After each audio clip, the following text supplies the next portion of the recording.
আজকে ওমর ভাই যে আপডেটটি দিয়েছে তা শুনে আমি সত্যি আমার কথা বলার কোনো ভাষা খুঁজে পাচ্ছি না। তাই আজকের এই ভিডিওটিতে আমি বেশি কথা বলবো না, আগে শুনুন ওমর ভাই কি বলে, তারপরে আমি কিছু কথা বলবো। কথায় আছে যে ঘরের শত্রু বিভীষণ। আমি ফেনীতে আইসা এইটার প্রমাণ আরেকবার পাইলাম।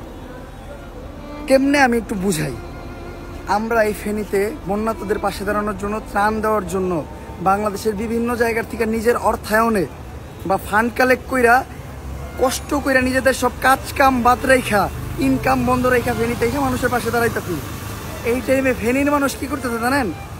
ফেনীতে একটা মোমবাতি 50 টাকা দাম, 5 টাকার মোমবাতি, 10 টাকার মোমবাতির দাম 60, 70, 80, 90, 100 পর্যন্ত। রিক্সা ভাড়া কত জানেন? 40 টাকার রিক্সা ভাড়া 120 টাকা, 130 টাকা, 150 টাকা। 20 টাকার রিক্সা ভাড়া 100 টাকা। কালকে আমি এটার ভুক্তভোগী। তারপর সিএনজি ভাড়া 40 টাকার সিএনজি ভাড়া যে জায়গায়, ওই জায়গায় 200 টাকা লাগতেছে। প্রত্যেকটা জিনিসের দাম বেশি, চাউলের দাম বেশি, মানে আপনি কি কিনবেন, গ্যাস লাইট ম্যাচ সব কিছুর দাম বেশি। সবচেয়ে মজার বিষয় কি জানেন?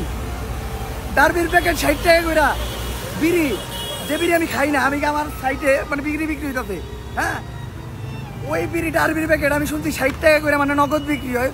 ওই ডারবির প্যাকেট 80 টাকা করে বিক্রি হইতেছে। কপাল ভালো বিড়ি খাই না। 80 টাকা, 90 টাকা, 100 টাকা, 120 টাকা, মানে তার কাছ থেকে বাড়তে যেমনি নিতেছে। এখন আপনি কইবেন যে ভাই একটা রিক্সাওয়ালা একটু বেশি নিতে কি, যে পানির ভিতরে তারা টিপ মারতেছে। ভাই আমি আজকে দেখছি কি জানেন, একজন ভিক্ষুক ভিক্ষা করে যে টাকাটা পাইছে, ওই টাকাটা ফান্ড যে কালেক্ট করতেছে, যারা ত্রাণ দিতেছে তা করে দিয়ে দিতেছে, যে ভাই আপনারা নেন, আমাকে ফ্যামিলি হাতে করে বাঁচতাম। আর একটা ফেনীর একটা রিক্সাওয়ালা কেন তাইলে উনি বেশি নিব? বেশি নিলে 10 টাকা নিব, 20 টাকা নিব।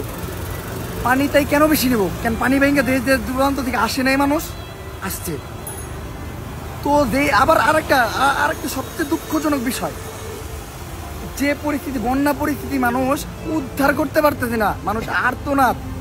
আপনারা যদি কেউ ত্রাণ নিয়ে ভিতরে ঢুকেন, মানুষের আর্তনাদ দেখলে আপনারা নিজের চোখের পানি ধরে রাখতে পারবেন না। এক সাইডে এই অবস্থা, আর এক সাইডে মানুষ জাল ফালায় মাছ ধরতেছে, সিলভার কাপ মাছ। আবার যখনই কেউ জাল ফালায় বড় কোনো মাছ পাইতেছে, সবাই মিলে হই হই হই হই হই। এগুলো কিন্তু বাইরের কোনো মানুষ, এটা ফেনীর মানুষ।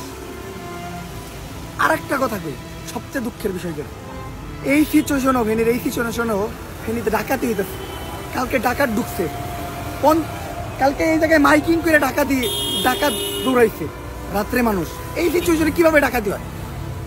আর এই যে তারা 5 টাকার মন 50 টাকা রাখতেছে না, আপনারা 50 টাকা কামাইতেছেন না ভাই। ইন ফিউচারে আপনি 50 লাখ টাকা দিয়ে আপনারা ট্রিটমেন্ট করতে পারবেন না, এমন রোগ হইব। আমরা ঢাকার থেকে তারা আসছি, টানা 2 দিন ঘুমাই নাই, কালকে একটু ঘুমাইছি। চিল্লাইতে গলা ভেঙে গেছে। একজন জ্বরে পড়ে রয়েছে। আমাদের টিমমেটরা যারা আসছে, কিছু মানুষ অসুস্থ হয়ে ঢাকা চলে যেতেছে, এমন অসুস্থ। আর এইসব সিচুয়েশন আমাদের এগুলো ফেস করতে হবে। এই জায়গায় স্ক্যাম, এই জায়গায় ব্যবসা করতে হবে, এখনো ব্যবসা করতে হবে আপনাকে। আপনারা চাউলের দাম বাড়াই দিতেছেন, সিগারেটের দামটা বলে বাড়াই দিচ্ছেন, আরো কত কিছু যে ভাই আমি হিসাব দিতে পারবো না। তো যারা ফেনীর মানুষ আছে তারা তো সবাই নেটওয়ার্ক আউট, ফেনীর মানুষ তো আমার এই ভিডিওটা পাইবো না। তারপরেও যারা পান, আপনারা সিন্ডিকেটটা ভাঙতে আমাকে সাহায্য করেন, হ্যাঁ, আপনারা এই সিন্ডিকেটটা ভাঙতে সাহায্য করেন। আর তারা ঢাকার থেকে আসতেছেন, সাধারণ স্টুডেন্ট, সমন্বয়ক বা প্রশাসনের লোক আছেন, দয়া করে হেল্প করেন, এগুলো সিন্ডিকেটগুলো ভাঙেন। আমি হুঁশিয়ার করতেছি, এরকম সিন্ডিকেট মানে আমি যতবার ফেস করতে কালকে খালি তারা উড়াই দিকে ছেড়ে দিয়েছিলাম। নেক্সট টাইম পাইলে কোনো জেলায় কোনো দুর্যোগের সময় পাইলে কোনো ছাড় দেওয়া হইব না, প্রকাশ্যে জনগণের মাঝখানে তাকে শাস্তি দেওয়া হইব, বইলা দিলাম।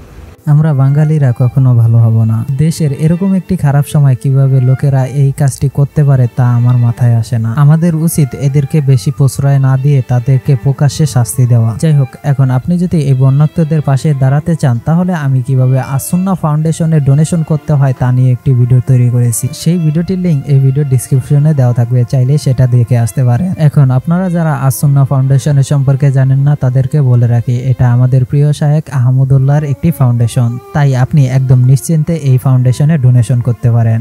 যাই হোক, আজকের এই ভিডিওটি থেকে এখানেই বিদায় নিচ্ছি। ভিডিওটি ভালো লাগলে একটি লাইক করে দেবেন আর আপনার বন্ধু বান্ধবের কাছে শেয়ার করে এই আপডেটটি জানিয়ে দেবেন।